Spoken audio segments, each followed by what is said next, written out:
The mission, if you choose to accept it, climb the ladder, seize the briefcase, create your championship making opportunity. Simply put, that's what we're here tonight. And this message will not self-destruct for 30 seconds. But welcome to Cena Predicta as we discuss from LA Money in the Bank. Welcome to the discussion. Hello, everybody, and welcome back once again to Simply Predicting Anything But. You know what this is. I am the simple man of the simple brand. My name is Noel Foster. Tonight I have an illustrious five people on the screen tonight. May not be the only ones, considering, again, it's Money in the Bank. You never know. Again, we got a lot to discuss regardless of the lack of quantity, but there sure is some fun quality. Let's go around and get everybody's thoughts. Of course, I am with Christopher Rods, one of the biggest. I have Stat Boy with me tonight, Stat Boy Mike, and we are going to rock and roll with Rock and Robes DJ. And we also might get another Dominguez showing up later, so please stay tuned for more on that as Chris went into the darkness and his internet may not be great tonight, but he's going to do his best. And again, I hope I encourage all of you to do your best as well. So please like, subscribe, comment, tell a friend. If you want to dictate the conversation, PayPal the Passions or Super Chat, it's as simple as that. And if you haven't done already, subscribe to all the outlets here that are bringing you the coverage of Money in the Bank this weekend and this stream, including without limited to Rage of Wrestling and Value for Wrestling. Okay, now that I got that out of the way, let's go ahead and get everybody's thoughts. First off, it's good to once again have with me, as always, the man with the stats. I approve them every time. I love to disclose them as I am able to during our watch-alongs. Stat Boy Mike. Stat Boy, good to see you once again. How are you feeling about Saturday's Money in the Bank? Since this is the road to SummerSlam, I believe, since we're getting closer and closer to that, it's a good start to kick off the summer. So we got that going on for us. Expect a lot of casualties, a lot of crashes going through the ladder. I mean, every year we say someone's going to go through the ladder. We just don't know who. We just don't know how. You'll get that holy shit moment before the match is done. The triple threat matches, the qualifying matches, especially like Monday night, was a huge shocker. Couldn't believe that was happening. And we've got 3 brand new NXT people coming into Money in the Bank with the ladies. This is their moment. Whatever they've done in NXT is now going to go to the higher level. Good job to Giulia, Stephanie, and Roxanne. Good luck, ladies. I hope you guys don't hurt yourself too bad, but just wait and see. That's one of those things you don't know your own risk of injury or how much danger you're in. So why not go freaking nuts? It's your first one. If you can't seize the briefcase, you can certainly seize the moment. Just ask Zoe Stark and Io Sky last year with that Michinoku driver for the ladder bridge. Still watch that and I'm like, holy F. But thank you for that, brother. And it's good to see everybody in the chat. Everything Pro Wrestling, Nicholas Ferrante, and Matt Helms. Appreciate you all as always. Speaking of which, Nicholas with a shout out to Rock and Robes. And we are back once again with DJ. DJ, good to hear you once again, my friend. How you feel about Money in the Bank? I'm looking forward to it. It's going to be the year of LA Knight. I'm calling it now. It's about damn time. It's his third one. It's in LA. If you're going to pull the trigger on it, literally now's the time. So that's the one thing I'm mainly looking forward to. The Cena match is kind of meh because I feel like it's kind of wasting a date on Cena, but we'll see. Like I said, I'm intrigued in some of these matches. I'm kind of upset that Chelsea Green isn't in the Money in the Bank ladder match yet, but we're almost there. So yeah, fair enough. And of course, we saw her give her all at Saturday's main event. We don't talk about that after the disaster that happened there. Beautiful disaster, but still. Anyway, well, thank you for that. And always going to be a great time to hear his thoughts. We should have some great matches. He's simply great. And I'm not talking about Frosted Flakes. I haven't had cereal in years, but I appreciate him as he predicts everything and he has a positive attitude. Christopher Rotz is back here once again, sleep predicting one of my fellow 4 horsemen of predictions. Shout out to Jeff Chadwick and Mark Griffith. And by the way, I'm leading all of you. Chris, how are you feeling about Money in the Bank this weekend? I'm feeling great about Money in the Bank. I'm going to give this show a 8 out of 10. Money in the Bank has always been my favorite pay-per-view concept matches of the whole entire year. It's good to be welcome back on Simply Predicting, as this is the eve of my 25th birthday. That is going to be happening tomorrow. So it's good to be here tonight and say yeah to NoDQ.com. Yeah, Aaron Riff approved. And say yeah to no DQ. Of course, Aaron Riff will recap and review Money in the Bank. And I believe he will have his own predictions panel, too. I think I've actually beat his panel. I have no idea. Hey, Aaron, how you doing? Stay tuned. I'm going to send you the form team no DQ, so keep watching. And again, they are VIPs. They are friends. They are siblings. We have one of them in their ever-going rivalry. And right now, Arlene is beating you. But it's always good to have Emmanuel Dominguez here. Emmanuel, how you feeling about Money in the Bank, my friend? Stay tuned, folks. You might get a surprise Arlene appearance. Yeah, because I guess he's doing popcorn. Yeah, the woman Money in the Bank you might want to fix your microphone. You're crackling really bad. Okay. Technical difficulties. We're live, pal. All right. Well, while he figures that out, again, folks, you know what to do. You know how this goes. So I think without further ado, I'm going to mute you while you figure that out. Without further ado, everybody, let's get right into it. So again, folks, Saturday, it's a double feature. Please stay tuned. I will do a simple preview of Worlds Collide because I do care about all things wrestling, damn it. But tonight, we're going to focus on Money in the Bank. As Chris said, it comes to us from Los Angeles, California. This Saturday, we have some first-time participants in the Money in the Bank ladder match. We have 4 matches on tap. And, of course, we will be covering it this weekend. So please stay tuned for the Simple Lava Studios. God help me, I'd have to Joey Styles this because it's WWE, and y'all know how I feel about certain aspects, to say the least, when it comes to this company. Well, let's go ahead and get right into things. I think it only makes sense that we kick things off with a Money in the Bank ladder match. For those that don't know, Snippy Ditting, we basically, on the marquee matches for the show or the main events, everyone gets their thoughts. And fuck it. It's 4 matches, so let's go bananas. And why not go bananas with this first? Let's talk about the men's Money in the Bank ladder match, shall we?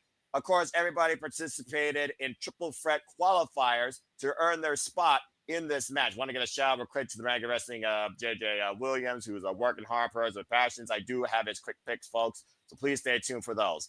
We have Andrade El Idolo, Seth freaking Rollins, and say it with me, Night. Yeah. Well done. We, of course, have Solo Sikoa, Penta and luchador cosplayer Chad Gable.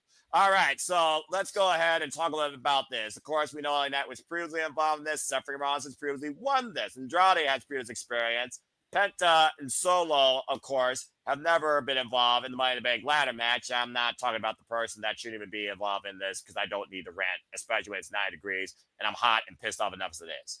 All right, so you all know how this goes. You've been here over the years. I've done this for no DQs since 2017. You get 2 picks. Your primary is worth 2. Your secondary is worth 1. Please stay tuned, folks, for the forum. We'll be live across all these streams in the comments section and also my social medias once these streams conclude. Some point tomorrow afternoon, I will post it, so please stay tuned. Let's go around the horn and get everybody's thoughts. We're going to start off with Step Boy Mike and go clockwise. So, Step Boy. Men's Money in the Bank ladder match, not the strongest success rate over recent years or the strongest prestige when it comes to the importance and what you can actually accomplish. Hello, Drew McIntyre. What do you think about this year's field for the Men's Money in the Bank ladder match, and who are your 2 picks to win? All right, 2 picks to win. Number 1 is going to go to the visionary Seth Rollins because he out of these 6, I mean, he's the one in the title contention the most. He's the main eventer. He's in the upper echelon of talent. So that's going to be my easy pick. Second, I'm going to go with the guy that's right below him, and I'm going to go with LA Knight. Because this will give LA Knight the boost that he needs. Okay, he's been in mid-card hell for a while. He's had great runs going for the secondary belts on SmackDown, the storyline with Shinsuke, of course, and all that, U.S. title and whatnot.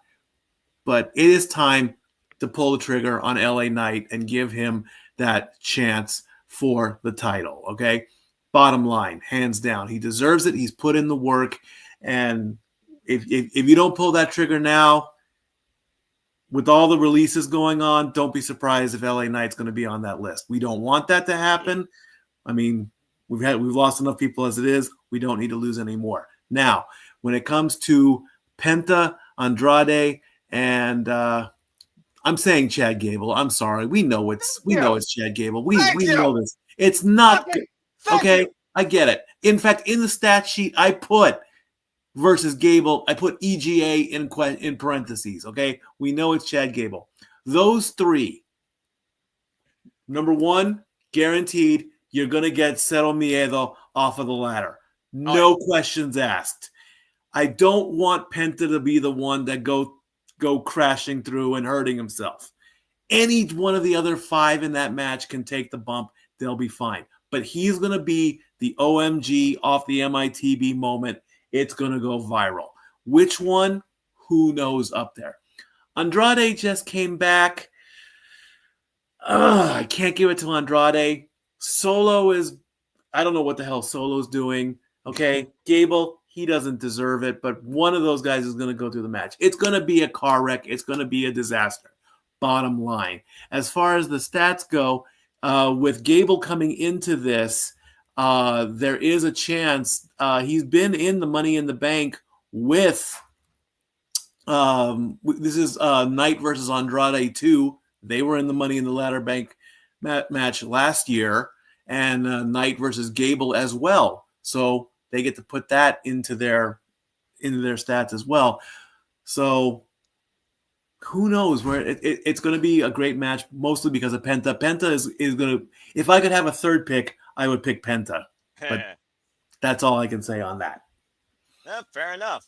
All right. So, of course, he picked LA Knight and Seth freaking Rollins. And I do feel like those are the strongest two across this field. I mean, LA in LA, is that a red herring to say the least? Because in some cases, yes.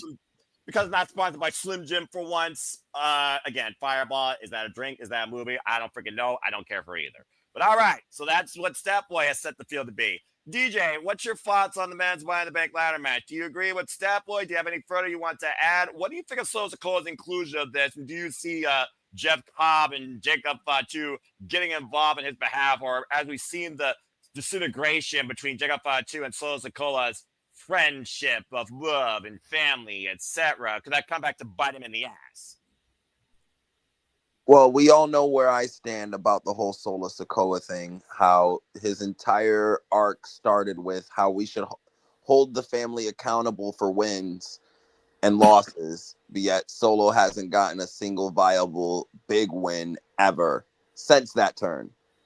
So I think this is a chance to make Solo look more like a goof. So I'm not really worried about his involvement. Mike pretty much said most of my thoughts. I got LA Knight winning it just because it's about damn time for LA Knight at this point. He hasn't had a world title shot since Roman, which is over a year and a half, almost 2 years ago. Royal Rumble. And I think Seth is a good second choice because I wouldn't mind Seth having the Money in the Bank briefcase again. Especially, it's almost been 10 years since he cashed it in. A lot of people don't remember that. It's been a long time. Cash of the century, WrestleMania 31, to your point. So, like, it is about that time. You can give it back to Seth, kind of as a, him being a 2-time winner and then being a 2-time successful cash-in person. Like, if Seth gets it, he's definitely successfully cashing it in. If LA Knight gets it, it's 50-50. He could be Baron Corbin. So I think those two are just the safe bets to pick. You can honestly flip-flop either because there's a good case for both. But just because of personal bias, I got LA Knight winning and Seth is my backup. All right. I think I'm starting to see a trend here. And honestly, with this match, I kind of expected that. That's why I'm hoping that it's actually the opener, because seriously, you really expect anyone else to win this thing? All right, Chris. So again, LA Knight, like we talked about, he has been involved heavily in the United States Championship picture, but it's LA. In LA, it writes itself. And if WWE's about one thing, it's merchandising. And LA Knight moves the merch. Just saying. With this whole idea of the Vision butting heads with Sami Zayn and CM Punk, neither of which involve at Money in the Bank in any capacity, lest we forget. I can definitely see that coming to bite Seth in the ass, where they're going to make sure that his vision does not become a reality. And it also would not surprise me if Braun Breaker and Bronson Reed also gets involved on Seth friggin' Rollins' behalf. I expect all hell to break loose here in LA.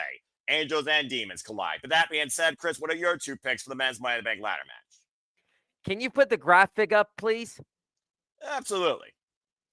Well, let me break this all down for everybody. Next time to tell you to join the panel, but thank you for tuning in. Yeah, continue. Let me break this down.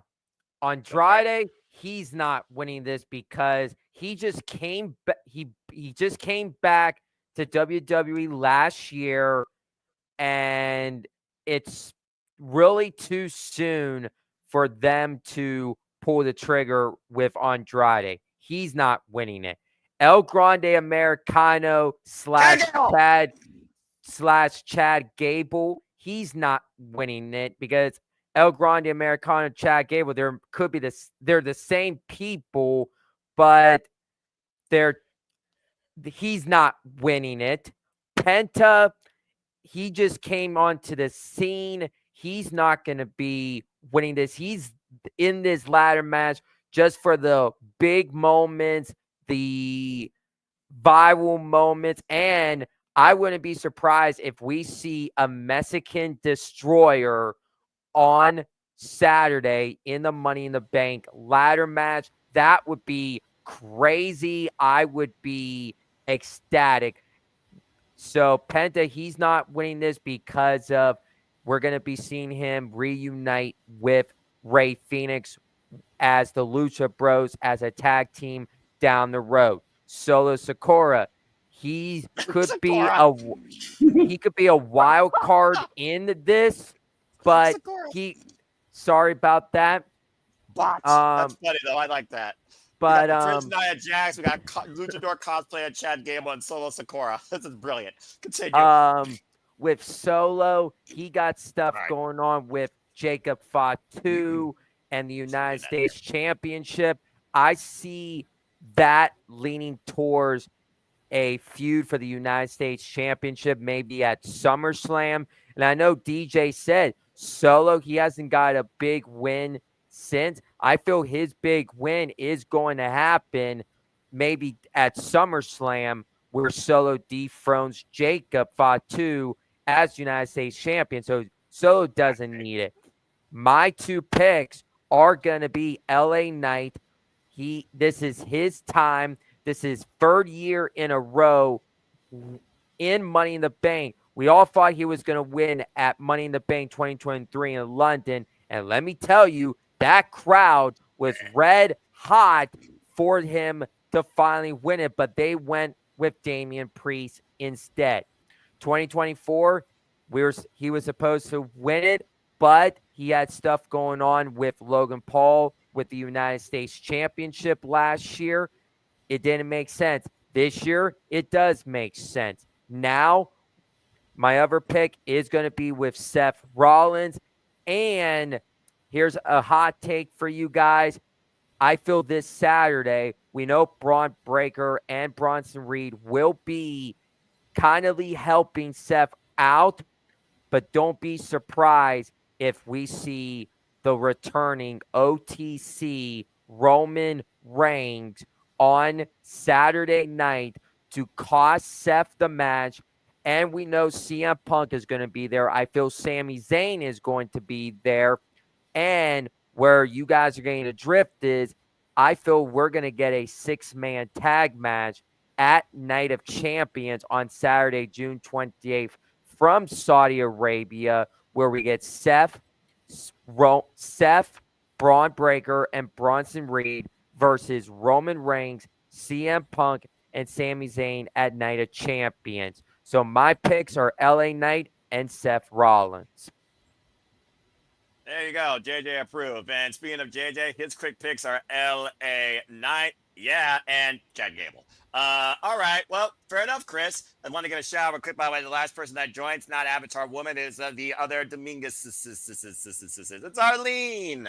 Hello, Arlene, my friend. And look at you. Look at where you are. Perfect timing, perfect spot. How are you? And go ahead and give your 2 picks towards the men's Money in the Bank ladder match. And hello, Datilla. Please follow her, folks, when it's wrestling time at Rangers of Wrestling. And Charles, good to see you. One more thing real quick. Chad Gable, I swear, if someone says a Grande Americano, I'm putting your ass in the penalty box worse than the LA Kings that are out of the Stanley Cup. Stop saying that effing name. You're ticking me off. Listen, I don't know what you're talking about with Chad Gable being El Grande Americano. No, you are clearly delusional. You gotta understand, they're not the same person. They've already proved it in kayfabe. Arlene, hello. Please say your 2 picks for the men's Money in the Bank ladder match before I go insane in the membrane. Back up. Go ahead. Okay. I'm gonna go with.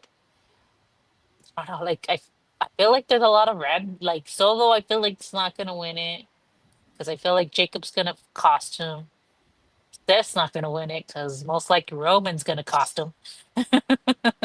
But I could see him maybe like that would probably be my second pick if I had to pick one. So yeah, Seth Rollins would be my second pick.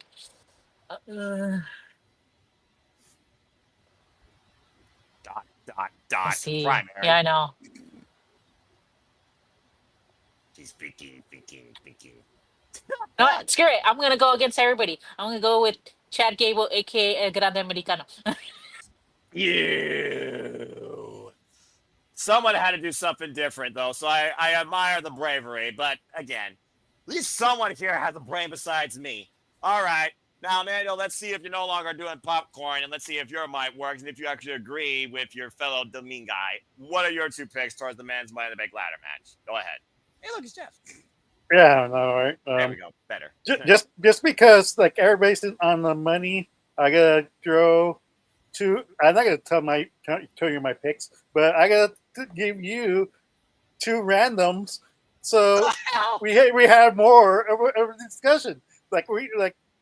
I gotta pick Andrade, Cien, Artemis to This win. is why Arlene's beating you in every league. But go ahead. But yeah, Andrade, Cien, Artemis. Like if JC Jane could be NXT Women's Champion, why can't Andrade, Cien, Artemis win Money in the Bank? That's fair. Why can't Solo Sikoa win Money in the Bank and prove he is the tribal chief in the Bloodline saga that's never going to end? That's a hot take that we're never going to discuss. But Slaughter. Yeah, but my real picks are LA Knight and probably Chad Gable. Grande Americano. Shut it. Don't. You said the proper name. All right. Only because I think JJ's on the money. Like eventually, once Grande Americano wins the title, he's gonna unmask himself as Chad Gable, and then Adam Pearce is gonna, or Nick Aldis is saying like, no, that's not your title, and then they're gonna vacate that title and have a tournament for the World Heavyweight Championship, most likely. Someone's gonna beat Jay Uso, and that's a Grande Americano, and will make a tournament into that, and then we gotta have a new world championship in a future pay-per-view, maybe SummerSlam, maybe Survivor Series. Who knows? That's the span they have, and to crown a new champion. Even in Saudi Arabia, maybe we get it over there. Who knows? But I have a funny feeling that that's going to happen.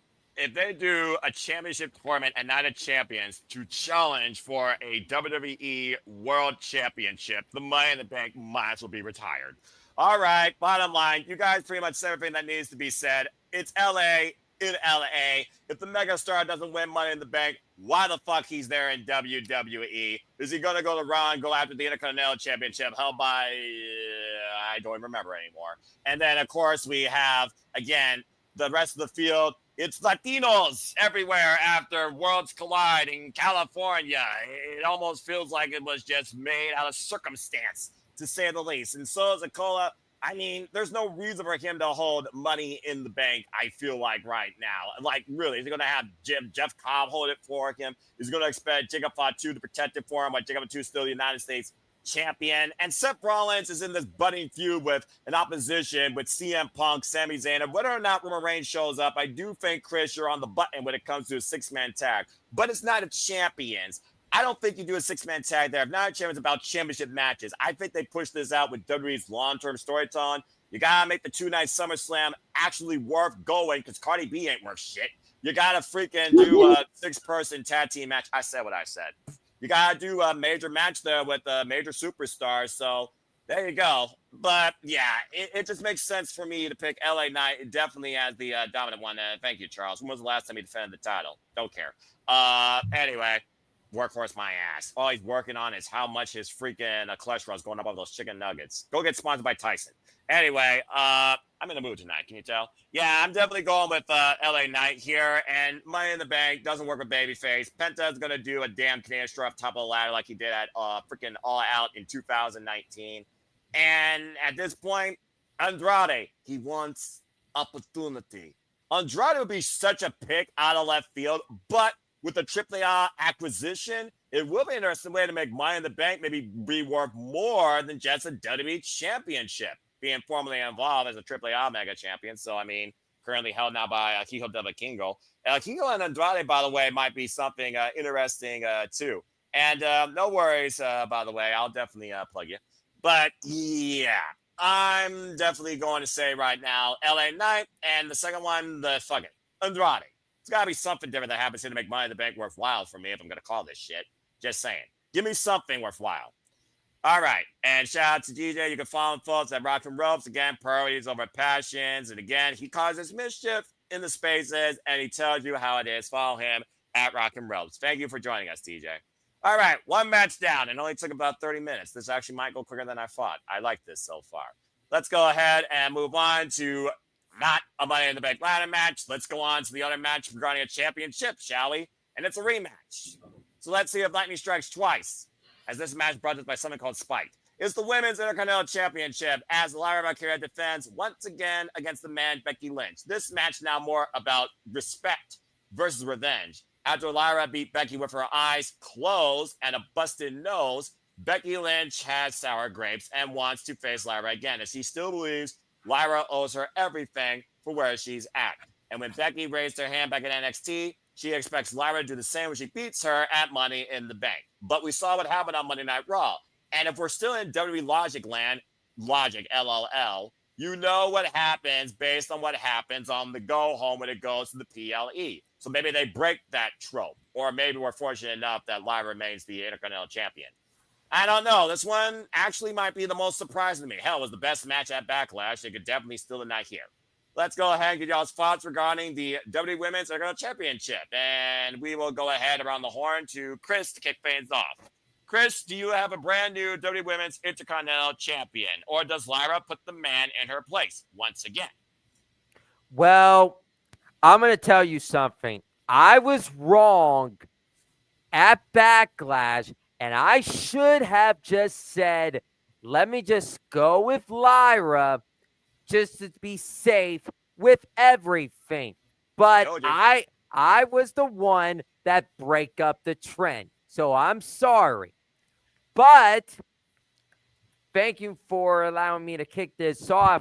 I'm going to say this right now. This Saturday, I'm not going to be wrong for the second straight time. I'm not. I'm sticking to my guns, and I'm going to say Becky Lynch will become the brand new WWE Women's Intercontinental Championship. And here's why. I personally believe once Lyra Valkyria almost raised Becky Lynch's arm, we're going to see the returning Bayley on Saturday. I feel Bayley is going to return Saturday, and that is going to start the Becky Bayley feud for the Intercontinental Championship. But we have to remember, Lyra Valkyria is going to want an obligated rematch for the Intercontinental Championship. So what they could do is you could have at Night of Champions, you could do the triple threat for the Women's Intercontinental Championship, or you could do it at Evolution 2 on Sunday, July 13th from Atlanta. So they could do Night of Champions or Evolution, and then from there, we are going to most likely will get the one-on-one feud with Becky Lynch and Bayley for the Intercontinental Championship. And I'm going to go out with the limb. If that does go the route that I wanted to, I could see Bayley being the one to take the Women's Intercontinental Championship right off of Becky Lynch, and bada bing, bada boom. So that's where I'm seeing this all playing out. So I have Becky Lynch becoming the new Women's Intercontinental Champion on Saturday. All right, fair enough. Wow, I didn't even have to say anything. Stat Boy, I see you got your hand up. What do you got to say regarding this match? Go for it. I'm gonna say first off, Christopher, great job. That was greatly put together. But I have to disagree with you on this one.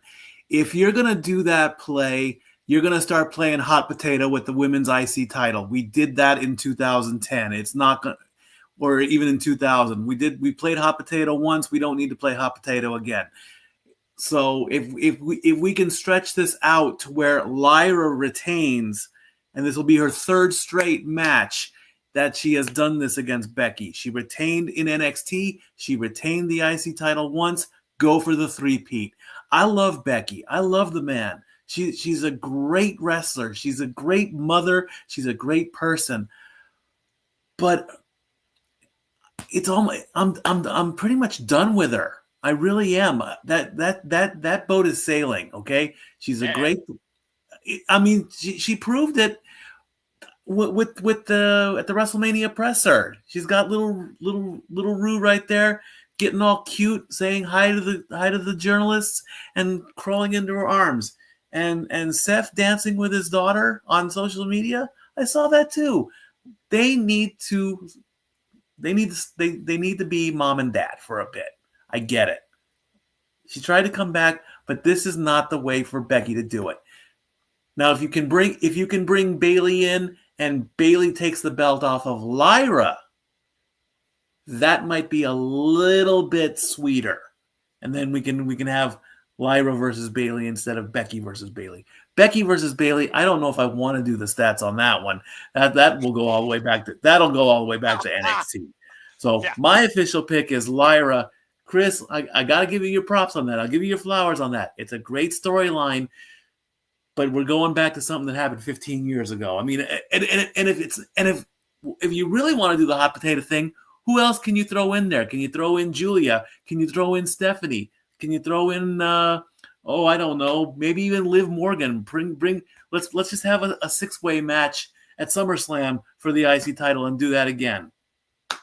It wouldn't be the first time, but again, this title is a little bit. Oh, well, actually, no, I take that back. This title ain't even 1 year old yet, so I mean, there's also that too. But I love that. I love the fact there's polarizing thoughts. Well done, you two. Okay, well, this should be fun because we got two Dominguezes, so do they actually agree? So let's go ahead and find out here. We're going to start this time with Emmanuel. So Emmanuel, 1 Becky, 1 Lyra. And this is Becky versus Lyra 3. Again, to Stat Boy Mikey's point, it was actually Becky that lost to Lyra in NXT when Lyra won the NXT Women's Championship. But we saw what happened at Backlash when those two went tit for tat, and why she was partially blind. Lyra still pinned Becky. But we are also in California, where everyone knows everyone's favorite former hugger role model is from the Bay area, not too far away from LA, and you don't need a map to know that. So, Emmanuel, do you have a new WWE Women's Intercontinental Champion, or does Lyra retain somehow? Keep in mind, folks, the predictions are about who leaves with the gold, and disqualification and countout means Lyra will retain. Go ahead, Emmanuel. Well, I think it's kind of complicated because like if Lyra emotions like lately, has not been in check. Like how far is she gonna go? Like you mentioned though, like a DQ for Lyra is like and she gets the title. That's a smart way to make Becky not challenge Lyra again because technically she wants like like that continues the feud the Becky versus Lyra because Becky never lost. Like so so by default, I think Lyra is gonna retain by DQ by somehow because like I said, I heard two things going to happen. Like she's gonna lose it and that's when the referee's gonna or she's gonna cost herself or Bailey's going to interfere, and that's how and cost Becky the match. So either way, I think Lyra might retain this, and Bailey could be the responsible one why she had that because Bailey's like her mind is not what the IC title right now. It's just revenge on Becky. Fair enough, and I believe you're definitely on point. And of course, we believe in Kim. I'm just saying. I mean, that goes without saying, Charles. All right. Well, that being said, that's 2 Lyras, 1 Becky. Hey, Arlene, I believe Lyra's retaining. Which side do you agree with? The floor is yours. Wow. Listening to everybody say their picks and stuff. Me I to was two. thinking, I was thinking to myself, like, there has to be a reason why they're doing this match again. And at first, I was kind of agreeing with Chris. I'm like, why would you do this match again unless you have Becky win? But then you guys mentioned Bailey, that she's from San Jose. Would who's more desperate to win the title, Lyra or Becky? I feel Becky's a little bit more desperate than Lyra, so I could see her trying to cheat to win. Maybe this is where Bailey comes in, does something to Becky when the ref is not looking, and Lyra retains. And you know what? I could see that happening. So I'm gonna go with all you guys. I'm gonna say it's Lyra, only Yes. because, like I said, like there has to be a reason, and that is a reason. Like to me, it just doesn't make sense to have a rematch, especially with the stipulation that's in and everything like that. It seemed kind of weird. But then it's like you guys mentioned that Bailey. I'm like, who's more desperate to win? Who's more desperate to cheat? Becky, obviously. So it's like you have to think about that. It's like maybe like I don't think Lyra's there yet where she's gonna lose her mind. I just think Becky's more desperate because it's like she needs this title because without like if she can't challenge for it, and the fact that Lyra's had the best of her, you know she wants to finally be able to say, even though she cheated, like I finally beat you. I might have had to do dirty things to get to beat you, but I beat you. So yeah, I feel like Becky's the more desperate one, so I feel like Becky might cheat. And while the referee is distracted, this is when Bailey comes in, prevents Becky from doing that, and Lyra retains. So that's what I All think is right. going to end up happening. Yeah, it just feels like to me that Lyra Valkyria has no reason to lose this championship. I don't think they're going to put her against Io Sky right now, even though, again, being the workhorse, you would go after the World Championship next. And while the Renegade Wrestling, JJ Williams says Becky Lynch to make it literally 3-3, I think Lyra has been a very noteworthy, hard-fighting champion, far more than Selena Vega and Chelsea Green, where while Chelsea Green has the presence, Selena Vega, well, she's every manga fan's wet dream. It's just one of those things right now where I just feel that Lyra makes more sense to hold on to this championship. They can run her and Ivy Nile back. Ivy Nile's look very strong as of late. And with this new influx of talent, when you got Stephanie Valkyria on Monday Night Raw. Again, get that international flavor there. Chile versus Iran. I almost got my countries confused.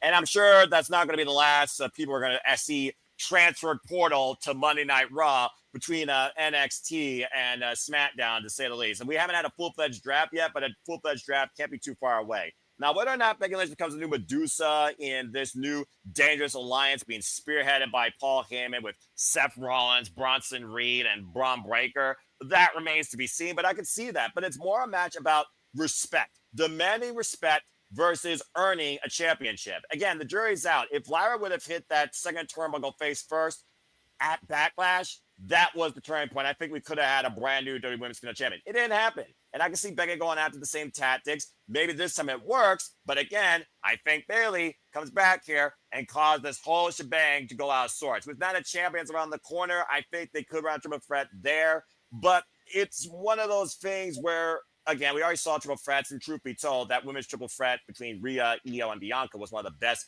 WWE Women's Championship matches this year. That was the best Women's Championship match at WrestleMania. And I can see them running for their kind of championship as well. We've seen 3-ways and 4-ways for their kind of championship more times than I can count. I almost look at last year, Braun Breaker, Sami Zayn. What happened? Money in the Bank, Sami Zayn retained. The following PLE was a major PLE. Braun Breaker crushed him. Do they do the same thing here where Money in the Bank's not as big as SummerSlam, but they still consider it bigger as one of the big 4, 5, whatever the hell WWE can't count or can't realize what they got? Nah, I think Lyra should retain here. It's just one of those things to push a narrative where they're going to try and run Becky versus Bayley back some way and have a loser because that's your biggest nostalgia match with Journey women here in WWE that can still do it. Either way, Lyra retains. All right. I see Emmanuel. I acknowledge you have a thought real quick. Yeah, I think who's going to beat Lyra will be Rox. Have fun. It's yeah. Anyways, like for the person who's going to beat Lyra is Roxanne Perez. She's going to show Dominic her IC title. They have something in common. And he has. Lord. And that's how, you start to plant the seeds of the separation from Dom and Liv. Plus, it will give more reason why, like, at this point, I'm thinking that in the storyline, Liv and Raquel already lost their Women's Tag Team Championship, and they basically lost everything. Here comes Roxanne, and she's the new with the title, like the head of the Women's Judgment Day. And like, what have you done, Liv? What have you done, Raquel? You've been losing a lot, and that's what the storyline we've been seeing right now. So far, Raquel has been losing a lot. So has Liv been losing a lot. And what a coincidence that Roxanne helped the Judgment Day win that last night tag team match against the Warriors. So who's to say that she's not going to be the IC champion? And that's how they're going to try to lure Dominic by trying to give more things that they have in common. And that way Dominic feels like, you know what, I think I started to like this girl. And that's how they split him up. Well, I mean, hey, Judgment Day has gone through more changes than Bullet Club so far, it feels like. What does that tell you? All right. Well, that being said, it's 3-3, Lyra, Becky, but still it should be a very interesting match. I'm expecting a very competitive contest, but I'm expecting a lot more shenanigans this time versus legit competition. Either way, it's going to lead to a barely return because if you don't do that, why the fuck are we doing this? All right, let's move on now to the other match. That's the most serious of the night, and honestly, what could be match of the night, because I think the women are going to stand and deliver. How fitting I say that about Lyra Valkyria and Roxanne Perez. Arlene, you kick things off. Let's talk about the women. Time for the women's Money in the Bank ladder match, and what a field here. We have Naomi, Beautiful Madness Giulia, the Prodigy Roxanne Perez, Alexa Bliss, Mommy, Rhea Ripley, and La Primera Stephanie Valkyria. Again, we have a former women's Money in the Bank ladder match winner here. We have multiple people here for the very first time involved in this match. And again, the jury is out whether or not you want to see any of these women go after the SmackDown or Raw Women's Championships. Of course, you know the Raw Women's Champion is Io Sky. And of course, the SmackDown Women's Champion is Tiffany Stratton. Keep in mind, the women's Money in the Bank briefcase has 100% success rates. All right, Arlene, go ahead and give us your 2 picks towards who you think deserves to be Miss Money in the Bank. When last year, Tiffany Stratton made it possible. Who does it this time in LA? You're muted. Botch. I don't know why I'm sideways. Hold on. Yeah, about to say, you're thinking sideways? Phones. God love them. Yeah. And by the way, for those that don't know, all 6 of these women also qualified in triple threat qualifiers. Nobody was simply given something, unlike the old era. All right, Arlene, go ahead. Okay, sorry about that. I don't know why my camera did that. No worries. So I am going to pick as my second pick would be Stephanie Vaquer. That's my second pick. My first pick only because I feel like she's deserved it. She's playing the best storyline ever. And if she doesn't win it, I feel like it's going to be a travesty. And that's Naomi. I think Naomi should win the Money in the Bank. She'll cash in. And here's where I think it's going to go. I think either Tiffany's going to lose it either to Bianca or to Jade. That's when she cashes it in. And she cashes it in on one of them. And that's how Naomi becomes champion. After they won the title, this is where Naomi comes in, cashes in, becomes champ. And yeah, I think that's what's going to end up happening. All right, fair enough. I mean, hell, it'll be definitely an Owen moment without a slammy in the hand. And Charles apparently agrees with you. Now, Charles has some input here saying Naomi wins this. Doesn't even have a second thought right now. Seth saying that this is definitely a stacked and a toss-up, and I definitely agree. And Seth apparently is a fan of this. So there you go.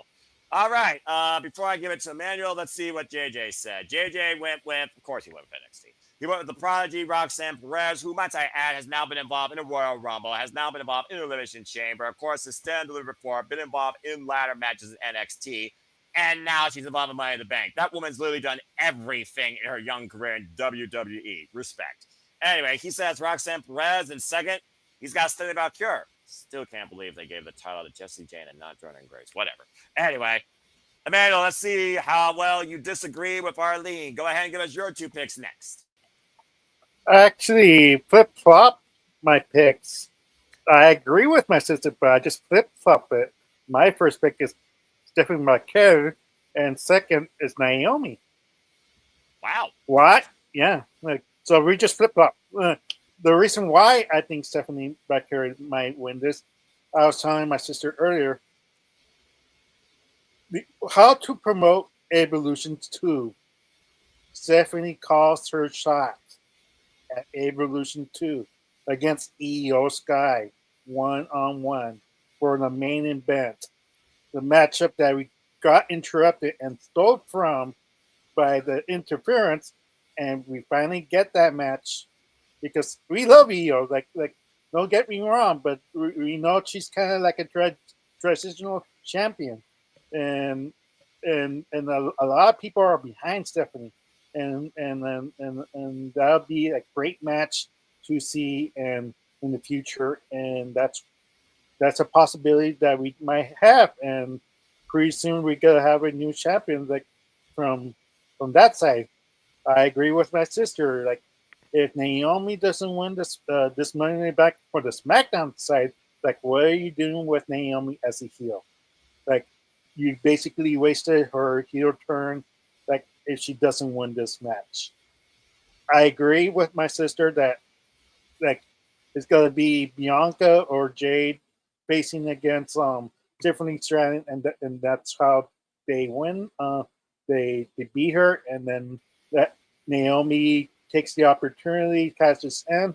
But sadly, both scenarios.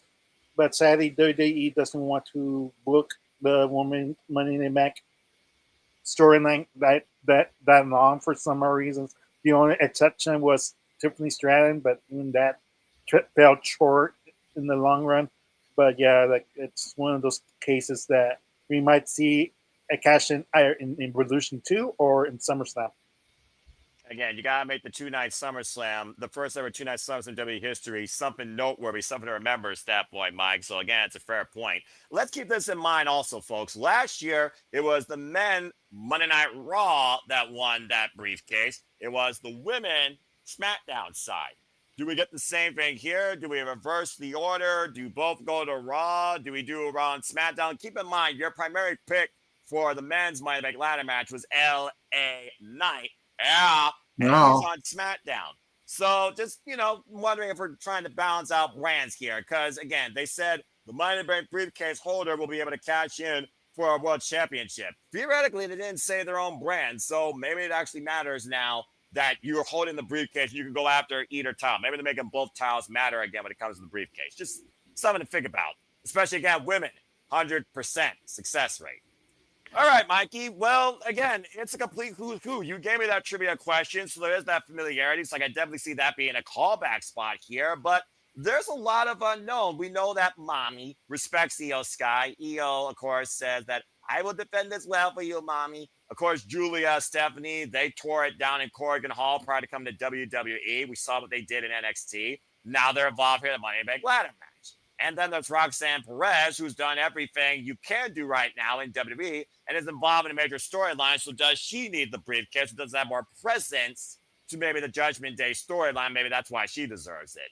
So what are your two picks and your thoughts in this Women's Bank Money in the Bank ladder match? Go ahead.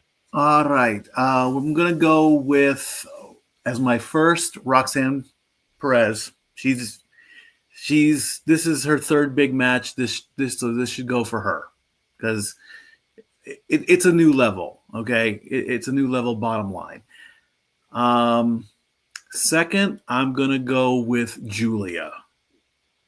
I do like Stephanie Vaquer. I do like her character. I do like her look, but she seems the newest to me. So I need a little bit more from her.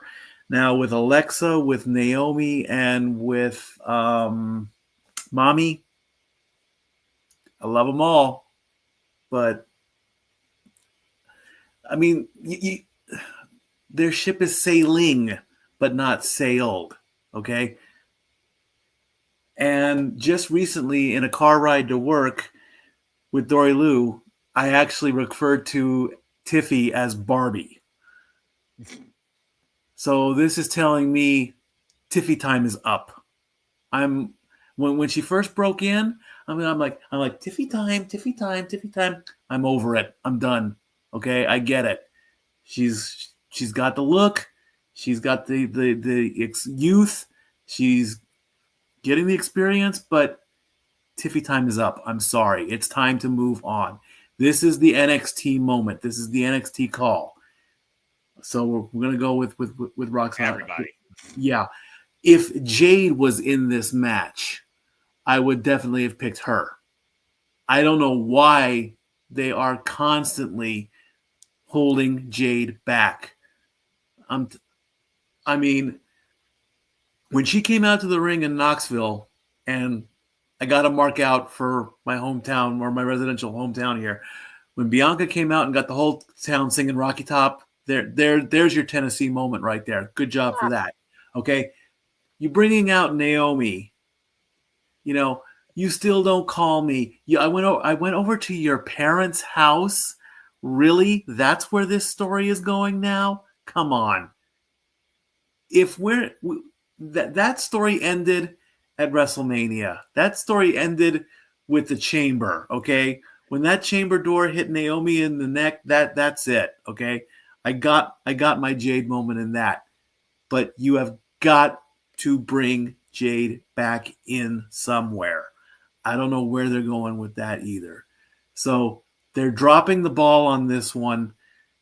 As far as a cash-in, why not? Why not do it the same night? I don't know. I mean, if you really want to skyrocket Roxanne or Giulia, have them cash in that night. Impromptu open challenge? Why not? I say go for it. That'd be at first, I suppose. Yeah. It's only 4 matches. Yep, only 4 matches.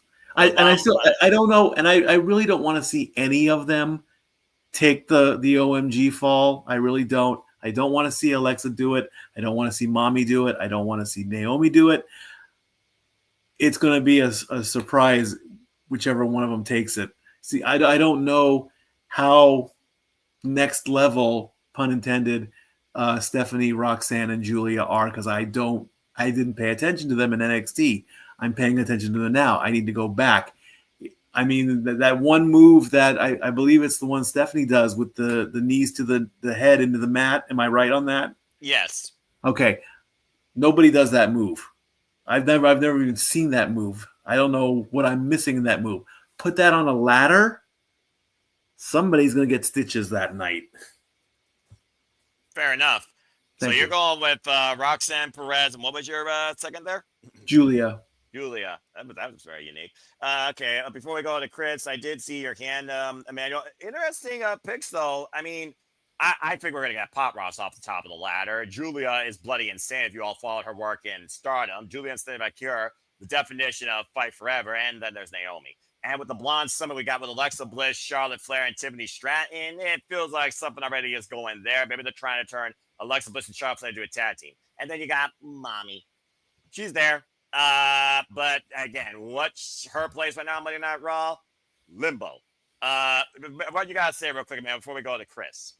Oh, just to answer Mikey real quick. What do you do with Jade? Like, if Naomi does win Money back and wins the title, like Jade wins the Rumble, and basically Naomi beats Jade at WrestleMania, and that's how you highlight her as a champion at WrestleMania. I think Jade's going to come in this match and screw Naomi up because their bad blood is far from over if you've seen what's happened as of late. And Bianca wants nothing to do with it. Maybe, I don't know. I think Naomi's trying to push that button. And again, where does Bianca stand this as well? Limbo. You're going to find out. I mean, there's a lot of talent missing in this. You got to put everybody everywhere. So it's like you said earlier. Could we see Roman in the men's Money in the Bank? Could we see CM Punk in the Money in the Bank? It goes for both It goes for both matches. A lot of people have got a lot of stories to continue, and with Money in the Bank, it's no DQ, literally. I mean, so anybody can come out at any time, and it'll bring up a lot of streamer react moments also, which I want to see you do again. Though I love those things, by the way. Look, as long as the people want to keep us covering it, I'm willing to do my part to engage in it. So there you go. Again, there you go. The things I do for friends. All right, Chris, go ahead and give your two picks for this. And it's definitely a who's who here. It's definitely a more dynamic field. It's not as cut and dry as the men. Hello, LA Knight. Yeah. So what do you guys say regarding this women's Money in the Bank ladder match? What are your two picks? Can you put the graphic up, please? Yeah, absolutely. In case people don't know, again, folks, everybody qualified for your triple threat qualified. I want to put this in perspective, by the way, what also Mikey said. That was 15 women involved in setting up this Money in the Bank ladder match. I'm just saying, 9 from Raw, 9 from SmackDown. So what's to be doing the rest of them? You tell me. Go ahead, Chris.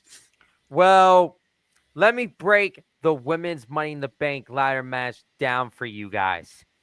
I don't see Giulia winning it because we saw on last Friday on SmackDown, she was teasing to have a feud with Selena Vega over the Women's United States Championship. So that would definitely make that title matter more. Please continue. So Giulia's not winning it. Roxanne, she's been in the Royal Rumble matches. She's been in Elimination Chamber. She's now a part of Money in the Bank. She's now officially a part of Monday Night Raw. Will Triple H pull the trigger on Roxanne? I don't think it's time yet. I was thinking about Roxanne 2 weeks ago, and 2 weeks later, I just said she's not winning it. Next up, Alexa Bliss. I saw her last Friday on SmackDown talking to Tiffany Stratton, and I do believe we're going to see a Tiffany Alexa Bliss feud for the WWE Women's Championship. She's not winning it. La Primera, Stephanie Valkyrie. Is it her time to shine? Is it her time to be on top of the women's division? I'm going to say she is ready, but it's early for her to win the Money in the Bank, because if we're hearing Stephanie Valkyria going to go challenge Io Sky for the Women's World Championship, I feel that is going to take place at Evolution. And I'm agreeing with Emmanuel. That is probably could be the main event of Evolution. I was thinking the same thing just today. So, thank you, Emmanuel, for I'm agreeing with you on that. So here's my two picks. My two picks are Naomi and Rhea Ripley. And why I say Naomi is I feel she is going to be the one to dethrone Tiffany Stratton for the women's championship. She's going to cash in. She's going to have a successful cash in attempt. And then we have to worry about Jade Cargill, Bianca Belair. And why I brought those two names up is I feel in a way if Naomi successfully cashes in on Tiffany, it's going to lead into a big 3 triple threat match with Naomi as women's champion facing Bianca Belair versus Jade Cargill. That is the only way this story is going to end, is by having all those 3 women in a triple threat match and put the women's championship on the line.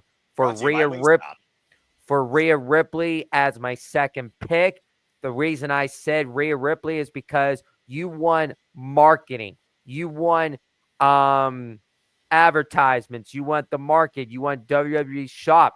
People are going to invest Mommy in the Bank.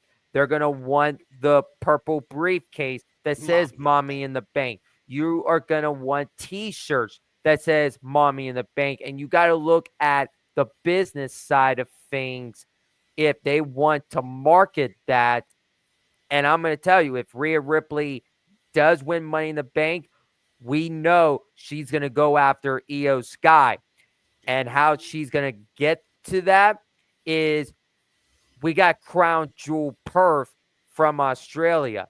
And do they want Rhea Ripley to cash in at Crown Jewel Perth to becoming the new Women's World Champion? Or would they want her to cash in beforehand and go into Crown Jewel Perth as champion? Because we don't know if WWE is going to do champion versus champion and having the Crown Jewel Championship being on the line. Because as of right now, we got Tiffany Stratton facing Io Sky in a champion versus champion at Crown Jewel Perth, if that does happen. But I don't see it happening. I do feel, in a way, if Rhea wins Money in the Bank, she's going to cash in before Crown Jewel Perth, and she could enter Crown Jewel Perth as champion, or maybe even win the championship there by taking it off of Io Sky. So my picks are Naomi and Rhea Ripley. Interesting. I like the fact you do bring up Australia, but I also like the fact you bring up Rhea Ripley and how you focus her on just Io Sky. There was a unique time where they were face to face, even as a tag team, and there has been a similar opposition dynamic photo with one Mommy and Tiffy time. Transfer portal, LOL. Mommy's been a staple of Monday Night Raw for who knows how long. They just picked up Stephanie Valkyria and Roxanne Perez, and I do think we're going to get some transitionals through the draft as well if it becomes a thing, or we're going to get more transfer portals. I think Rhea Ripley could cash in on Tiffany Stratton, actually, and you might end up with Rhea Ripley and Damian Priest on the same brand. So Rhea Ripley actually is my secondary, because I think Rhea needs something right now, because she's one of the only women truly without a direction, it feels like. She's just there on Monday Night Raw. Why originally it looked like she was going to start feuding with Giulia. They never pulled the trigger on that one-on-one. So I know we saw a slow face-to-face with her instead of Valkyria, so tensions could be built up right there, possibly for Robbie as well. And let's keep in mind, Stephanie Valkyria is working double shows on Saturday, by the way, folks. She's supposed to be at Worlds Collide, I think, according to what people are saying, and at Money in the Bank. And while both villains are a hop, skip, and a jump away in LA, that's a whole lot of work to put in, to say the least, when you go from whatever the heck she's doing at Worlds Collide to a match that you seriously can wreck your body. Just saying. But I understand where you're coming from with that. And I look at the rest of the field. This whole thing about Naomi and Bianca Belair and Jade Cargill, brought to you by Wingstop. It does seem super obvious at this point they're going to go that direction. I mean, we also saw the fridge Nia Jax go there with Naomi and tag team action feuding with Tiffany Stratton. We could see Nia Jax try to destroy Tiffany and set that up for Naomi in a way. So that's another thing to consider. Giulia, yeah, they're not going to pull the trigger on Giulia to become a world champion yet, but you got to do some of that Women's United States Championship. So I could see her definitely taking that from Selena. Roxanne is already a marquee player in a main play storyline, but if you want to add more power towards maybe Donovan Mysterio picking her versus just the chicken tenders, yeah, the Money in the Bank is definitely a betting key to say the least, where Finn Balor might be trying to make Roxanne Perez the main focus of the Judgment Day. Again, there's been more tradition in the Judgment Day than been in Bullet Club, just saying. Alexa Bliss, Charlotte Flair, they're either going to have a feud or they're either going to become a tag team because Lord knows we have no women's tag teams in WWE. I'm just saying. So every woman here offers a unique dynamic if they win Money in the Bank and if they don't. But I think right now I got to go with Rhea Ripley because I think she needs something, whether storytelling or whether your marketing does come into play, because Money in the Bank actually does make some unique WWE sense. I can see them literally making a shirt that night and a briefcase the following night for everybody to get. Hello, Natalie.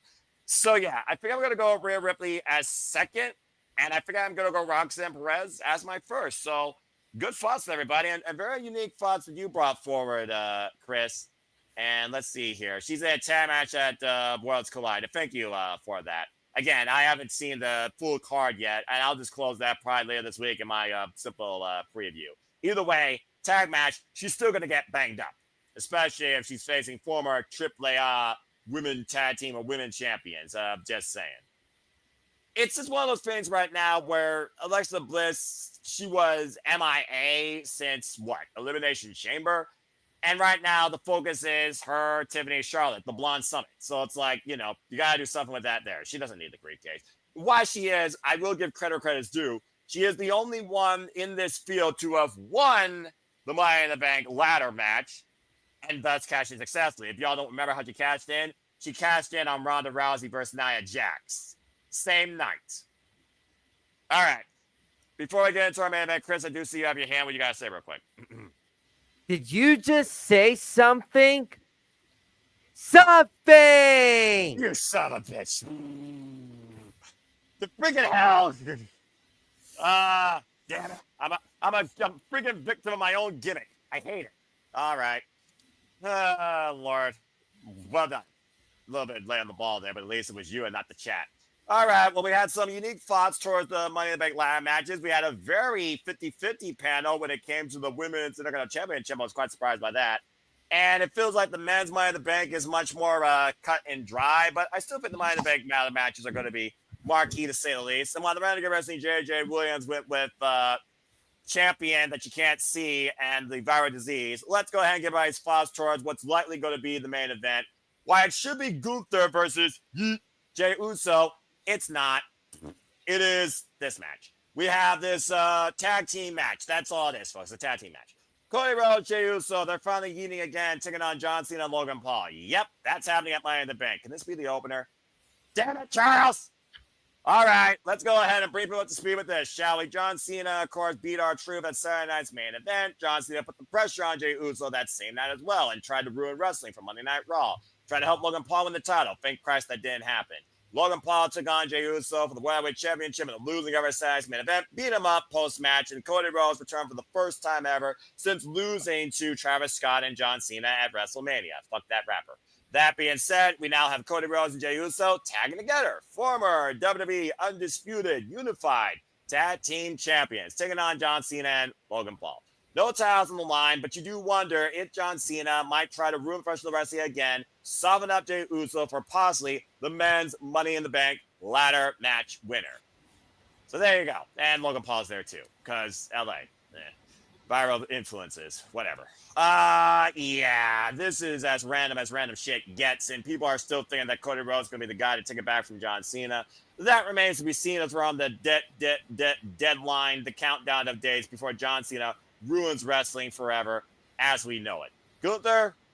Yeah, sorry, Gunther. Damn it. Okay, well, for all I know, they're going to probably run Gunther versus Jey Uso and not a champion to try and rectify this situation. So, again, we'll see what happens. But also, John Cena, what's his next date? What's his next opponent? Are we running him and Cody Rhodes back at SummerSlam and prematurely ending the countdown? Did plans change because somebody got a little bit butt sore that he didn't get his creative direction in that Elimination Chamber? Just saying. You tell me. All right, let's go around the horn and give everybody's initial thoughts towards this. Chris, what's your thoughts towards this tag team match? Who you got winning? Does someone get cashed in? And go ahead. Well, if that is gonna be like another bonus point in the Don't give prediction form, ideas. I'm gonna say there won't be a cash in this match. But who I have winning this match, I got Cody Rhodes and Jey Uso winning this match on Saturday. And here's why. We have to understand this, that this coming Monday on Raw, we got Jey Uso defending the War Heavyweight Championship against Gunther. That kind of gave it away on who is winning on Saturday, and that is Cody and Jey. Then afterwards, we got Jey and Gunther on Monday, and I am going to say this. That match on Monday is not going to end clean. It's going to end by somebody costing Gunther the match on Saturday, and that is going to set up Night of Champions or Saturday night's main event from Atlanta, Georgia. That is the thing. And somebody is from Atlanta, Georgia, and his name is Goldberg. I feel Goldberg is showing up this Monday on Raw, and he's going to cost Gunther the match, and that's going to literally set up Gunther and Goldberg for Night of Champions or Saturday night's main event from Atlanta. And who I feel is going to take the fall in this match is I feel Logan Paul's going to be the one to take the fall in this match to protect both champions, the World Champion and the Undisputed WWE Championship. And what's going to be next for John Cena? Here's an interesting thought. You know, Saudi Arabia likes to do big-time matches. Would they want to do John Cena, Cody Rhodes Part 2 in Saudi Arabia and have a big-time WrestleMania rematch in Saudi Arabia? They could go with that route, or they could say Cena versus Rhodes at SummerSlam. But what if something happens, and I saw on Friday with the stare down with John Cena and Logan Paul, what if something happens with those two that they can't coexist, and we get at Night of Champions, John Cena defends the undisputed WWE Championship against Logan Paul at Night of Champions.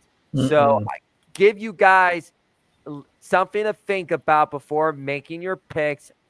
So, yeah, this Saturday I got Cody Rhodes and Jey Uso. Jerry Slaughter admires your optimistic idea of booking in a world where heel versus face might as well be as blurred as choosing between vanilla and chocolate at your local soft serve machine. All right. Well, that being said, interesting thoughts. And again, you're right. The summer of wrestling does include Night of Champions, Saturday Night's Main Event, Evolution, all before SummerSlam. As far as the cheap-ass Temu Super Bowl ring, crown jewel thing, and Purple Australia, fuck that. Go to the pawn shop with that. And again, what a cheap trope. All right, as Cody Rhodes did win that last year and pretty much screwed Gunther on the World Championship as we know it. Okay, let's go ahead and give announce some spots here. We're going to go a little bit different direction this time, counterclockwise. Stat Boy Mike, this is a match. Originally, it was supposed to be Gunther and Jey Uso. I guess plans changed. Now they're moving it to Monday Night Raw. Does that divide the championship in a way? I guess it still would be the main event, to say the least. But, I mean, again, does that go towards Gunther's credit as booking as far as a main event player on the biggest shows of the stages? And where we originally thought this was going to be an opportunity, and WWE's brilliant marketing strategy. How the hell do we ruin the Monday Night Raw main event by having Jey Uso be cashed in the day before? God forbid they actually follow their own itinerary. But again, it's a scary thought to say the least. What do you guys say regarding this tag match with both champions involved? It's a bit of a throwaway match, and it's a bit of a throwaway date as well.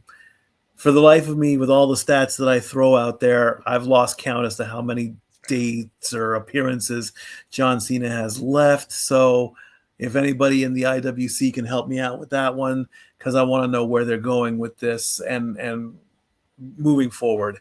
So I'm going to go with the face team. I'm going to go with Cody and Jay on this one, mostly because, you know, Cody's back now since leaving at WrestleMania.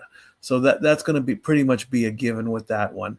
Now, as far as I'm sorry, I'm just looking at his name. Continue though. That's funny. as more of with Cena ruining wrestling and all this, one of my coworkers at my new job, hence the shirt I'm wearing, by the way, this is my new thing here, but so I'm doing that out.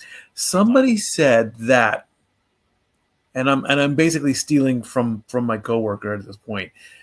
What if John Cena is behind Truth leaving because he wants to ruin wrestling? How do you ruin wrestling? You take away a really cool character by a really good person. Let's face it, Ron Killings played that part perfectly. Ron Killings is R-Truth. He's Hall of Fame bound, all that good stuff. If this is if they're, you know, if this is all legit and whatever, we don't know. That's the beauty part of the current state of professional wrestling. We don't know what's real. We don't know what's fake. We don't know what's scripted. We don't know what's kayfabe anymore. That's the beauty of it. Fair point.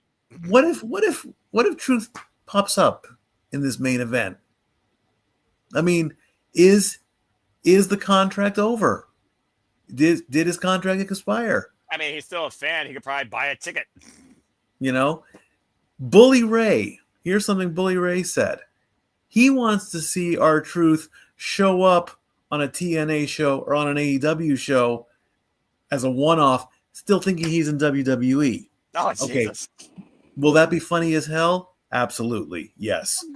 I mean, R-Truth could take a phone book and start calling out names. It would be funny. He could go to McDonald's and order a hamburger, and it'll be funny. Order a Whopper. He won't even order a freaking Big Mac. Exactly. But that's a whole other level on that. Yeah, now, as far as this match, of course, I'm seeing that Cody is going to pin Logan. Because let's face it, John's not going to want to take the loss in this one. You don't want to have Jay get pinned, because if Jay gets pinned, he could lose the match against Gunther. You don't want to see Cody get pinned or lose the match in his first night back. So that's going to set up everything for that. So that's pretty much it, really. I mean, and then at the presser, at the, you know, when Triple H comes up, you know, the first question is not going to be about Money in the Bank. It's not going to be the focus on who wins and what's happening. The first question out of whoever gets picked, okay, why is R-Truth gone? Give us the answer, Trips. They're gonna deflect. And Paul Levesque, I'm sorry, he's playing businessman. He's gonna give us the standard. It's a business. It's their time. He's gonna give us. He's gonna do his best to dodge that answer. So, you know, it's a throwaway match, And as far as pulling the plug on the dates, that's not going to happen. Cena's going to honor his dates. As far as Cena going to Saudi, I don't see that happening because Cena's had trouble with the Saudi situation. So just because he's heel, I don't think his personal feelings towards Saudi is going to change. So we might not even see him in Saudi.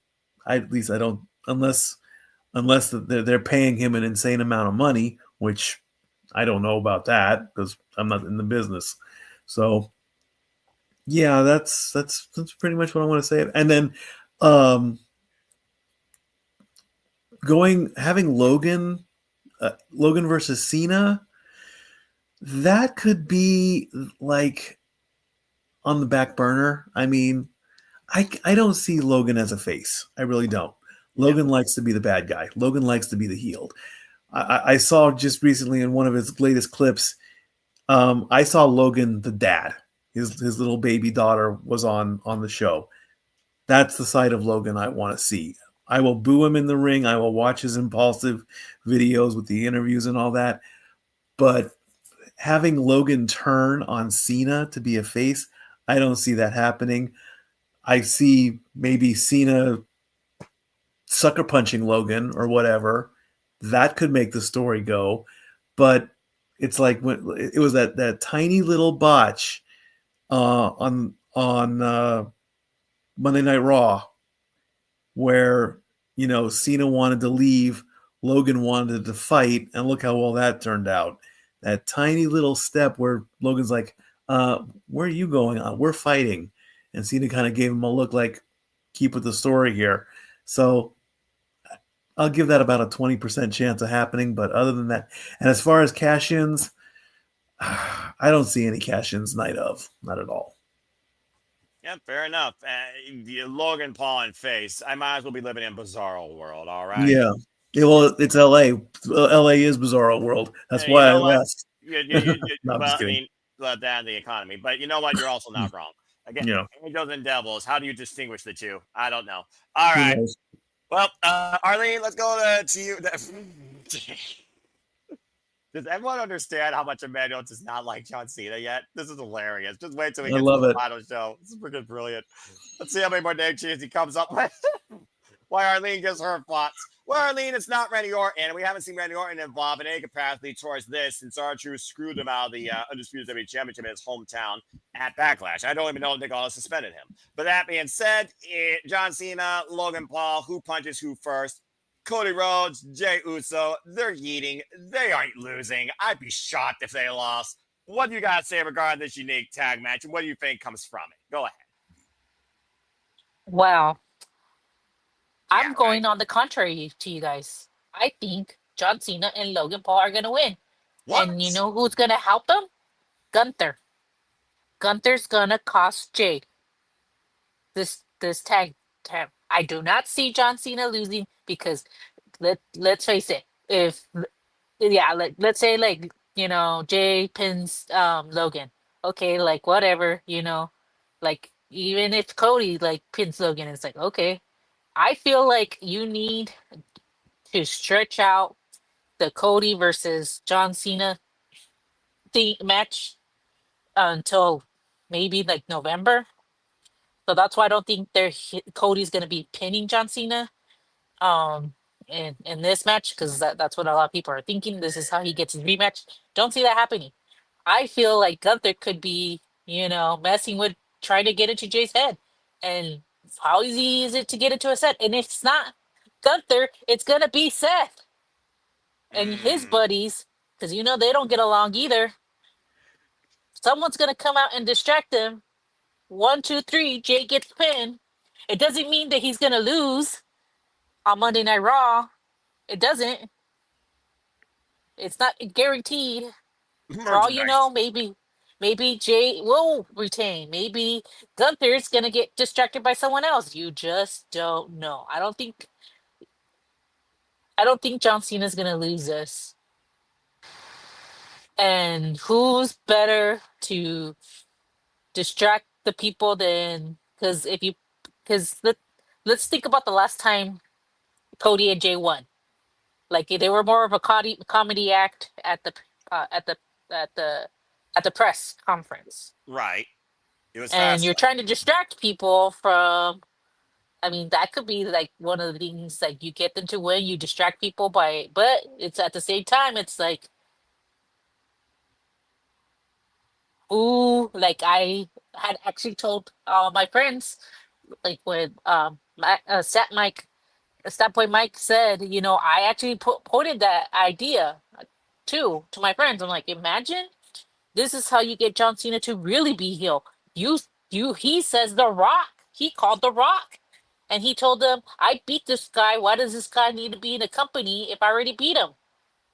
Like, let's get this Joker out of here. Let's save money, Like, and he tells the fans that.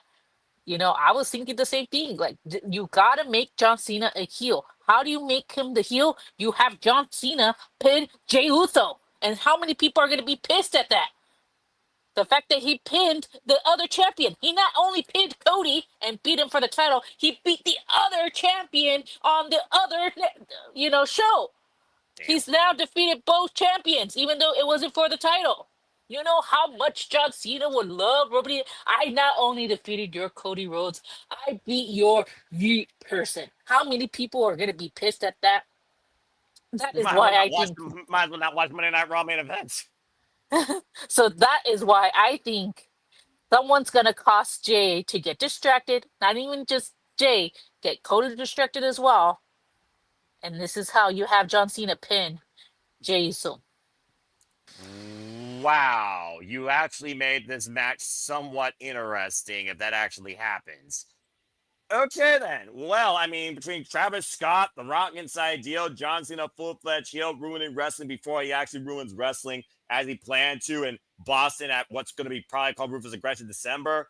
Definitely food for thought. And here I thought it was just going to be one of those things like Logan Paul gets punched out by John Cena, super kick by Jey Uso, crossroads by Cody Rhodes. Everyone goes home happy, yeeting, and Gunther loses on Monday Night Raw because that's just WWE marketing. But you know what? Again, The Rock's supposed to be 28 steps, right? When was the last time we saw The Rock outside the Elimination Chamber? When Cody Rhodes won the main event, he gave that countdown. And last time I checked, we're still waiting for the number one. He says he's 28 days ahead or steps ahead. We got far more days than that till SummerSlam. Again, first ever 2-night SummerSlam. You got to make it something for people worthwhile to actually put their money, invest in for those 2 nights, because Cardi B sure is hell going to do it. So it's one of those fades right now where Travis Scott needs to get his damn eyes punched out also after the fuck up he did at WrestleMania too. And Travis Scott's owed a receipt. So it's LA, Rock, Travis Scott, entirely possible. Protect the champions, maybe get all hell to break loose, disqualification, Vision, Punk, Zayn, Money in the Bank cash-in attempt, denied. It's one of those things where, yeah, the match might feel like throwaway, but if somehow Cody Rhodes and Jey Uso lose, then there might be context to why we did this shit. So, interesting thoughts, Arlene. But I'm still going with the safe bet because I just don't think WWE is bold enough to do that. I think they're still going to give it to Jey Uso and Cody Rhodes because they let Cody Rhodes return for a reason. And Logan Paul's there. No one wants to see Logan Paul win anything. All right. Well, he didn't change his name, but he's doing his own countdown. Let's go to one's favorite John Cena fan, Emmanuel, to close this thing out. Emmanuel, your thoughts on this tag match in your best Meltzer impression. Go for it. How do you close out Money in the Bank with this tag match? Cena winning. Damn. He's gonna keep on ruining wrestling for us. Just to annoy everyone, apparently, according to Charles. Not just to annoy me. Like, let's face back. It's gonna annoy me. Like you're Cena fans out there. You go boo. You suck. John Cena sucked. You don't mean that. You're just you're it's like her angle. You suck. But we never meant it. But you know who means it? Me. I when I say he sucks, I really mean it. And they stay in his character. He's ruining wrestling right now. He's ruining wrestling right now. And what do? You have to keep on ruining wrestling for everybody. How much do people despise Logan Paul as a character in WWE? Not that many people. how many people like Logan Paul in IRL in real life? Not that many people. People are crapping on John Cena because he's teaming up with Logan Paul himself. It sounds like they're just adding So more heat to the tag team. yeah, exactly. So John Cena's gonna find a way to cheat. If not, Logan Paul's gonna find a find to cheat. Like we discussed it, like maybe Travis Scott comes because we heard rumors that he was practicing how to wrestle. Like what if one of Logan Paul's buddies comes along and gives him the brass knuckles and everything like that? We can't have Cody Rhodes win and like he has a shot. Like he needs to have a uphill battle. He needs to have that because right now, like if he wins, like Jey Uso needs to lose his title immediately, and then we could have to have Cody Rhodes win it like right away because like I'm sorry for those Jey Uso fans, but he's basically the replacement when Cody Rhodes had his vacation. That was simple. That's why Gunther lost, and like I don't know what else you could do for Jey Uso if it worked for the Yeats, the fan game behind it and everything like that. Other than that, like I'm not sure. Like I feel he's bland as a babyface. His fierce, it's ugly and bad. That Roman Reigns do the spear for crying out loud. Yeah, this is a rant. This is a rant for me. Like, oh, jeez. So clearly, there's not clearly right now when it comes to the World Championship pictures. He does not like either one of them right now in WWE. Yeah, exactly. So right now it's just one of those things. Like it's hell for me. Right now, like WWE is like it's bad. It's bad. Like I get what they're doing. Like they're not caring for me. They're caring for the casual fan out there. They're not caring for the IWC as much as IWC are complaining about certain things. They don't complain care about what everything. and I agree with Mikey. It would be funny if R-Truth came to TNA and then, hey, it's Dolph Ziggler. It's Nick Nemeth. You should know Lord. this. If he shows them against all odds, I'm blaming all of you. And I could continue on with this rant, but that's all I have to say about this match. Fair enough. Wow, this match really got more content than I thought. Well, again, as long as WWE keeps moving that Yeet merchandise, they ain't going to hurt Jey Uso's character, identity, dynamic, as far as I'm concerned.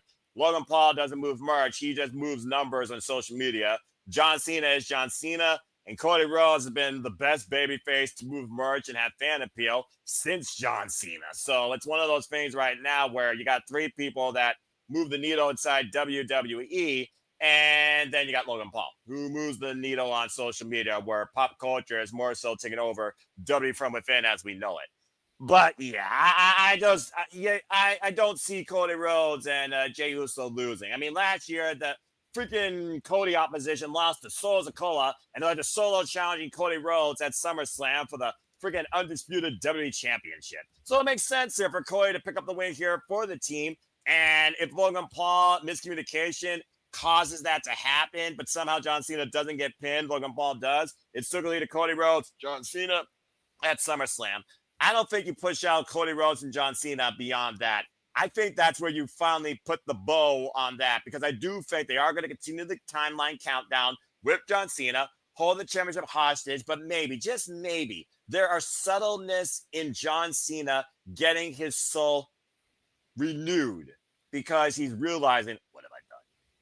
All the way to the end. I think we got a little bit of tease of that at Backlash. I think there's more than meets the eye with this character dynamic. That's all I got to say about that.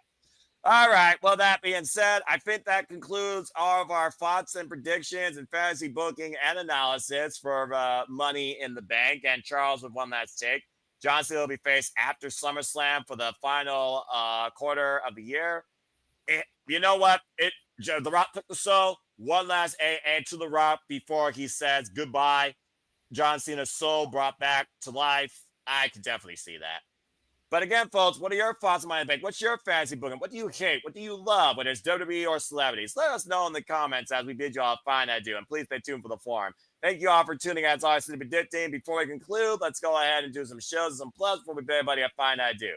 Stat Boy, always a pleasure. Love having you on Sibby Ditting. Thank you for the stats. I'll be sure to cover them to the best of my knowledge during the moments that matter at Money in the Bank. But please would tell where people can get more stats and where they can connect and find you.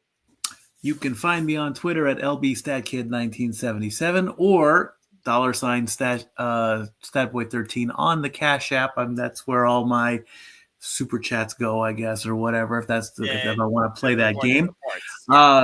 Coming up tomorrow night, it's playoff season. It's the Stanley Cup playoffs tomorrow as the Florida Panthers take on the Edmonton Oilers. Brother Jeff is not too happy about that, but unfortunately, that's what happens in hockey.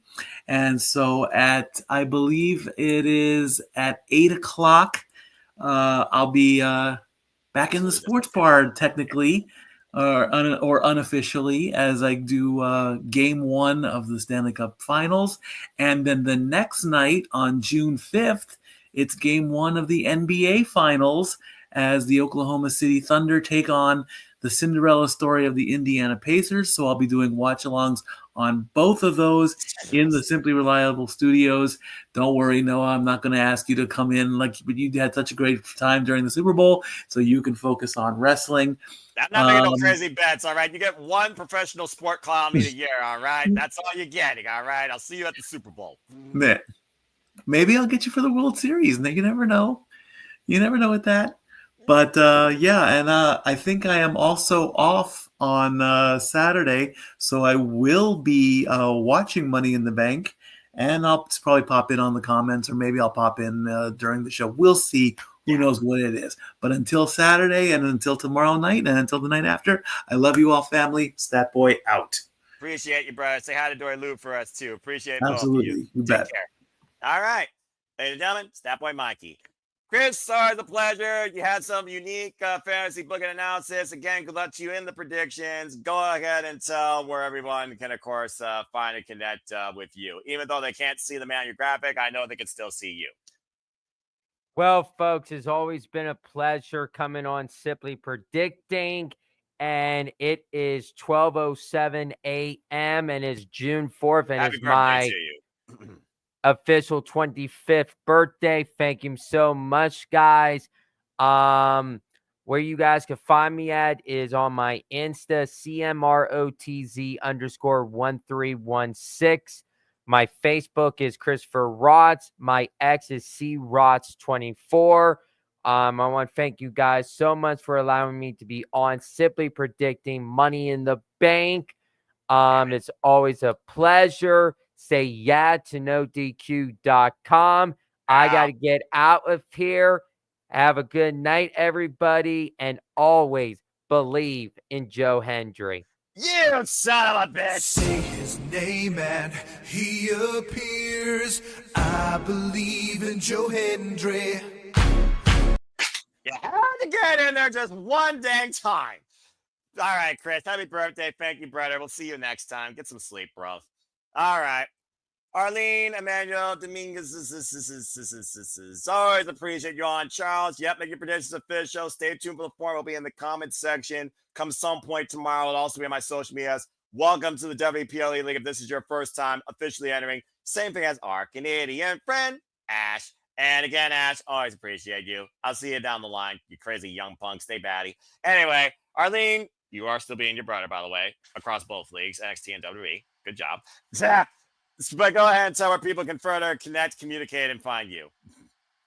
I can't make fun of JJ when he's not here. But anyways. that is When correct. I could be like, whenever he called it my NXT, be like, don't you mean mine? Because I won the NXT. All right. Let's not rub the proverbial salt in the wound. But you're also not wrong. And for some reason, I could guess what NXT is going, but when it comes to WWE, I just like they stir some curveballs in there where I'm like, damn it, I would have been Well, perfect if Stupid Yoshi hadn't showed up. to be fair, Stupid Yoshi. Battleground screwed the pooch on the calling. You might as well call them the new utility players. Anyway, please continue. Anyways, you can find me on Twitter, Arlene73244, on the Instagram, Arlene Dominguez, and on Facebook as well, Arlene Dominguez as well. I'm going to get a graphic of Randy Orton and John Cena face to face in the ring and put your plugs underneath Randy Orton and put Emmanuel's plugs under John Cena just because. Anyway, speaking of Emmanuel, Jesus. Why you do that to me, guys? I mean, I hate Cena. Why have to be with Cena? What the heck? Why not? Hey, they're best frenemies. Anyway, go ahead and tell where people can continue to find you and communicate with you, whether or not you like John Cena too, Emmanuel. Oh, Lord, appreciate you. Go ahead and play this one. Yeah, just follow me on Facebook, Emmanuel Dominguez. I have 2 accounts, like one's for Yahoo, one for Hotmail. EDM7224 at Instagram and on DX. And one last reminder: if you ain't hating on John Cena, just cheer for him, for crying out loud. Like, don't boo that guy. If you really hate him, just boo him. Just boo the guy. There's a reason why this hero doesn't feel natural. Because you guys keep cheering for this guy, even though he's heel. So make up your damn mind and stop being fickle, like Diane Bryan says. Thank you. All right. So that was a hell of a closing statement. Appreciate you, Emmanuel. And appreciate all of you that are tuning in live or on demand. Again, please like, subscribe, comment, tell a friend. There'll be Cena predicting 14 against the Lost, 10:30 p.m. Eastern Standard Time live this Thursday night. So please stay tuned for more on that. And again, El Grande Americano is Chad Gable. El Grande Americano doesn't exist. It's luchador cosplayer Chad Gable. All right. Well, again, if you all want to engage and further argue with me regarding this that I will never agree with you on, go for it. I dare you. I will rant about anything I wish. Find me if you choose, primarily at M. Foster 1916 on YouTube and on the X. For all fans wrestling, shout out to W Fam on the social medias and on Twitter. We'll be going impromptu again, I'm sure, pretty soon. Again, JJ, damn it. Again, if you haven't already, please follow the Rage of Wrestling Walter Cruz. That's Rage Wrestling Walter Cruz on YouTube. Follow our Canadian friend Ash at Dash on the X, or become part of Batty's Time of the Day at Batty for Wrestling. Again, that's Batty for Wrestling. Our young pump that loves NJPW and AEW, but also engages in the WWE, not so much NXT. Again, you can find the Randy Wrestling JJ Williams. He wasn't here, but of course, you can find him on the social medias too. ROWJJ Williams, Cast 18 Studio, or Cast 18 Studios on YouTube, of course. And again, if you are around in the X, find yourself in the spaces, whether it's with DJ, whether it's James, whether it's JJ, whether it's Ash, or whether it's, anybody that you come to know, including Hannibal and Nicolas Ferrante. Find the simple, reliable spaces. There you go. Spaces scheduled for you. Again, I want to put up DJ's graphic here as we're at the end. He was part of the fun too in there at the beginning. So please follow Rock and Ropes if you want real text and you want chaos to ensue. And if you feel like a mighty good time this late at night, whether you're on the East Coast or West Coast, check out the Tilla when it's wrestling time. Where not only she knows that El Grande Americano is not Chad Gable. That's why she's my NOLA partner for life. We got to engage again soon, my friend. But you could also follow her. She gives you reviews and takes primarily on TNA and other shows too. I think she also will be doing Money in the Bank. And if I was her, I would definitely do Worlds Collide because it is Spanish. Again, I would do a Worlds Collide simple preview some point this week. So please stay tuned for more on that as well. And again, as I always like to conclude, there are no winners, no losers, no betters, just fans with opinions of this passion we all share. At the end of the day, folks, support one another, respect each other, protect your mentality too. Know that Chad Gable is Chad Gable. Treasure your families and just your life and enjoy professional wrestling. It's truly as simple as that. Stay tuned because I'm going to be on the call, whether it's by myself or with somebody, for tomorrow night when we cover AEW Fighter Fest. That is a 4-hour live special, back-to-back, Dynamite and Collision. Get their clifford. Again, so please stay tuned for that. We got a lot of fun coming up in Sikoa Studios. I might be impromptu host for the Saturday Shenanigans going forward, too, as the Rank Wrestling JJ Williams. Please follow me and show your love and support as well. So I'll do what I can for my friends and for the content here outside Sikoa Studios. And also, I'm a crazy motherfucker. I am going to cover Dominion one way or another, whether it's with Ash, Walter, or by myself. I'm covering Dominion because I bet that's going to also disclose G1 Climax together, which is my most favorite time of the year in professional wrestling. So please stay tuned for more on that. But that being said, thank you so much for tuning in to another episode of Simply Predicting. Please like, subscribe, comment, tell a friend. Hit the bell as videos live on demand on any of the channels here under the Simply Labo Studios. Hit subscribe and I show you our creativity, our content, our coverage, our love for all things professional wrestling and criticisms, including this, is not laying up anytime soon. Again, Chad Gable, Chad Gable, Chad Gable. But I think for right now, as it is Wednesday here, officially on the East Coast, before I get down the West Coast, I'm going to finally bid you all now a fine adieu in typical British game show fashion. So thank you all again for tuning in. To everybody that got involved in the chat, including up the bit too, Every Frame Pro, Charles Schultz, Set Up at Ash, Nicholas Ferrante, Seth, Matt, Raymond, and Raymond, have a great time on Monday Night Raw, my friend. My friend Datila, everybody, thank you all so much for tuning in. And stay tuned for No DQ. I think they're doing a panel Thursday. If you haven't already, go check out the No DQ review that was hosted, I believe, today by Papagino. And follow him if you believe in Rocket League and believe in Papagino 0017 on YouTube and on the social medias as well. All right, let's go ahead and get the heck out of here. So, for our lovely Domingue, for Emmanuel Dominguez, say goodbye. Adios. El gran americano no es Chad Gable. Thank Christ he said the sentence. For our other lovely Dominguez, that is currently beating JJ and Emmanuel in both the WWE and NXT predictions leagues. You should try AEW because Emmanuel's playing in that, but so far, no competition. Say goodbye. No, I heard my brother. He said he was perfect except for the last match. He said he was perfect in everything else. I don't know AEW. I haven't watched AEW, so. Anyways, gracias. Oh, Y shoot. buenas noches. Oh, Hey, you I know only what? think gracias Actually, y buenas noches. and of course, freaking Latinas. Ay, ay, ay, y'all crazy. Muy loco. Ay, I'm Italian, folks. And again, for me, it's a simple goodbye to, again, thank you for tuning in to Simply Predicting. So until tomorrow night for AEW Dynamite and Collision, make a positive impact in life and have a good night. This has been Simply Predicting, Money in the Bank, and one last time, Chad Gable! Damn it! Fucking cosplay luchador! It's not a gran americano's fault that he forgot his boots. Yeah. And his name is Carlos Gonzalez. That's what the CG stands for. Carlos Gonzalez? What the fuck? I haven't heard that name in years. See? You know he exists. I know Chavo Guerrero exists too, but he's not in WWE. Oh, that's another good name that starts with the C. Yeah. Mustafa. Oh my God in heaven. This is more fucked Garcia. up.